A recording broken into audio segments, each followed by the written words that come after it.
You got your little LLC from LegalZoom, right? Put it together in 20 minutes, paid the state $150, and now you think you're legally bulletproof. You got the LLC name on your Instagram bio. You think you're a mogul. But let me tell you something, and this is where most independent artists completely trip up at the starting line. If you are running your tours, selling your sole legacy merchandise, signing performance contracts, and holding your master recordings and your publishing catalog all under that one single LLC, you haven't built a fortress. You've built a giant legal trap. It's what I call the Hustle LLC, and it is exposing your most valuable assets, your music, to massive, massive risks every single day. Let's break down how this actually works. Say you're out on the road, you got a gig in Cleveland, shout out to Ohio, you know how we do, and someone slips on some spilled drink near the stage, or a piece of your lighting rig falls, or even a simple contract dispute happens with a promoter who decides to sue you for breach of contract. If that promoter or that injured fan sues your LLC, and that LLC owns your master recordings, guess what they can go after in court to settle that debt? They go after the assets of the company. That means your catalog, your publishing, your trademarks, your entire digital history can be seized, auctioned off, or tied up in probate court for years. You are literally merging your high-risk active business operations with your long-term, high-value intellectual property. It is madness, man. Absolute madness. This is Wealth Wednesday, and we are stepping out of the hustling artist mindset and stepping into the corporate architect shoes. A hustler thinks about the next check, the next stream, the next payout. A corporate architect thinks about asset protection, tax minimization, and building something that actually survives them. If you want to play the game at a high level, you have to understand how to partition your business. You can't have your active risk touching your quiet wealth.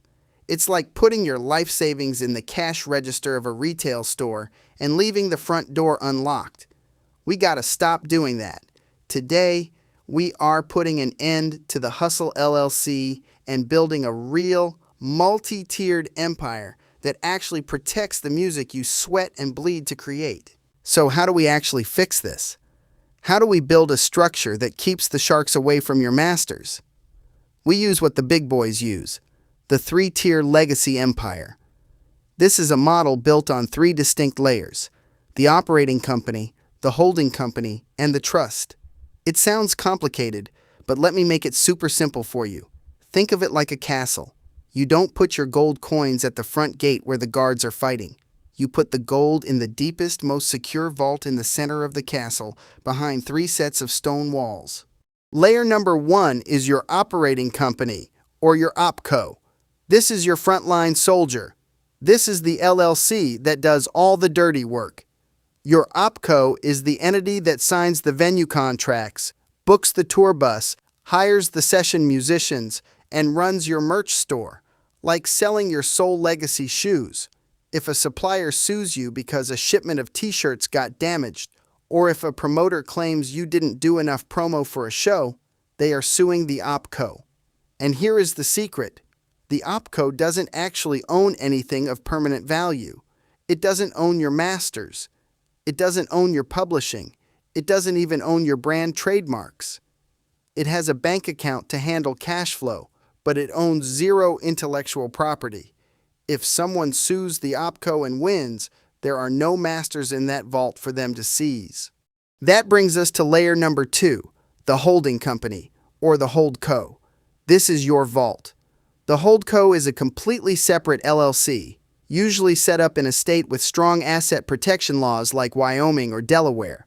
This company does not interact with the public. It doesn't sell merch. It doesn't sign tour contracts. It doesn't book flights. Its sole purpose in life is to exist and hold your intellectual property. Your copyrights, your master tape rights, your publishing catalog, your ASCAP or BMI publisher share, they are all owned by the holdco. The holdco then licenses those assets to the OpCo so the OpCo can use them to generate money. But if the OpCo gets sued into oblivion, the license simply terminates and the assets remain safe and sound inside the holdco. The fire doesn't cross the firewall. But we don't stop there.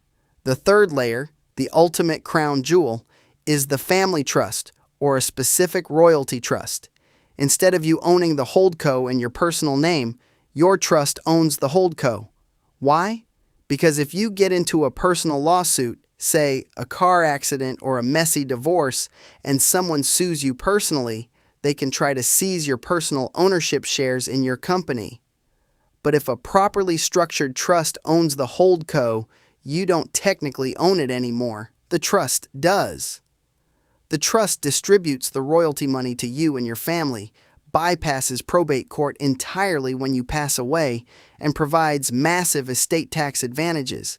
That is how you build generational wealth that can't be touched by lawyers, bad luck, or bad decisions. Now, let's talk about what happens when you're gone, because too many artists think estate planning is only for 70-year-old billionaires. It's not. If you are making music today that will generate royalties for the next 70 years, you need to plan for who controls that catalog. A standard basic will from some neighborhood lawyer who usually handles traffic tickets is not going to cut it. Music assets are highly technical. They aren't like a house or a piece of land. You can't just say, "I leave my music to my 3 kids," and think everything will be fine. If you leave a music catalog to multiple heirs without a clear structure, you create catalog fragmentation. Think about it. Your oldest kid wants to license your biggest hit for a video game for 50 grand. Your middle kid thinks the game is too violent and says no. Your youngest kid doesn't care about either, but wants to sell their share of the catalog immediately to some random hedge fund for quick cash. Now your catalog is paralyzed. No decisions can be made, sync opportunities are lost, and the value of your life's work plummets because nobody can agree on the metadata or the splits. It is an absolute tragedy that happens to legendary artists every single year. To prevent this, your trust needs to designate a creative trustee or a creative executor. This is a specific person or an advisory board who actually understands the music business.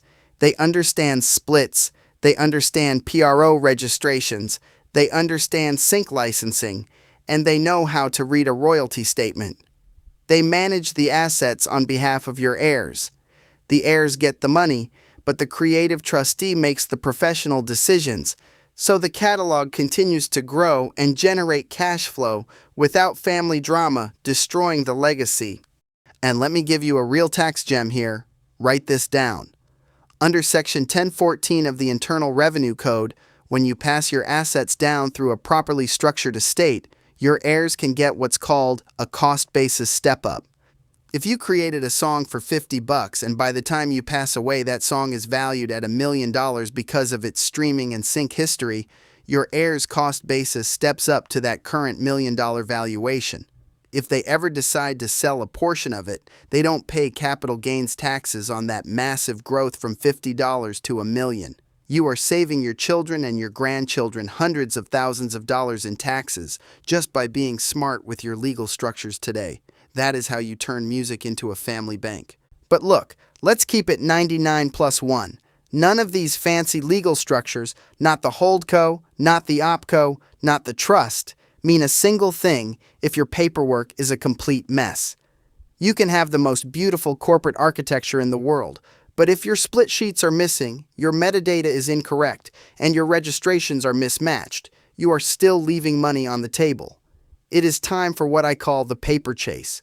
It's time to clean up your backyard. Your immediate checklist starts with gathering every single piece of paper and digital record related to your music. I'm talking about signed split sheets for every song you've ever recorded, your producer agreements, your sample clearance forms, and your registration certificates from the U.S. Copyright Office. You need to put all of this into a single, secure, cloud-based digital vault that you control.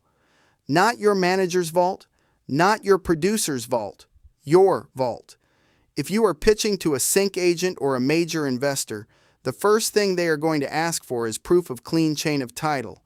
If you got to text 5 different people to find out who wrote the second verse, you've already lost the deal. And let's talk about the U.S. Copyright Office for a second. Yes, you have common law copyright the moment you write a song and record it. But if you want real legal teeth, If you want to be able to sue someone for statutory damages and recover your attorney fees in court, you must register your work with the official Federal Copyright Office. Do not skip this step because you think it's too expensive or too tedious. It is the literal foundation of your intellectual property ownership. If you don't register, you're playing checkers while the rest of the industry is playing chess. This is why we built the Down by Law Artist Network. It's a private, dedicated space for independent hip-hop artists to connect, collaborate, and share these exact resources. When you're in the network, you can access the templates, get the industry insights, and align your business details before you go out there pitching to sync opportunities or looking for capital. You don't have to figure this out alone, man. We got the blueprint, but you have to do the work to clean up your catalog. No more sloppy business. At the end of the day, family, this is about a complete paradigm shift. It is about choosing legacy over hype. We live in an era where everyone is chasing viral moments, TikTok dances, and vanity metrics. Artists are out here renting flashcards for video shoots and showing off fake jewelry while their publishing is unregistered and their kids have zero claim to their masters. That is clown behavior, man. Real bosses don't care about looking rich on the internet. Real bosses care about being rich in real life and protecting their bloodline. I want you to stop staring at your daily streaming metrics like they are the only measure of your success. Yes, streams are cool, but they are just one tiny stream of income. What about your sync licensing? What about your merchandise equity? What about your brand trademark valuations? When you build a 3-tier legacy empire, you are transforming your music career from a hobby into a high-value corporate asset class. You are creating a business that has equity, a business that can borrow money from banks, a business that can be passed down to your kids so they don't have to start from scratch like we did. We are building this movement through Down by Law Management LLC. We don't just talk about this on podcasts. We live this every single day. Whether you are just starting out and need to download our free independent artist growth blueprint at downbylawmanagementllc.com, or you're ready to set up your corporate structure and want to book a direct career management consultation with us, we are here to provide the actual strategy and development you need. No hype. Just legacy. Take control of your masters, secure your publishing, and build an empire that will speak your name long after you are gone. Go to downbylawmanagementllc.com right now, grab your free blueprint, and let's get to work. Appreciate y'all for rocking with me on this Wealth Wednesday. Peace.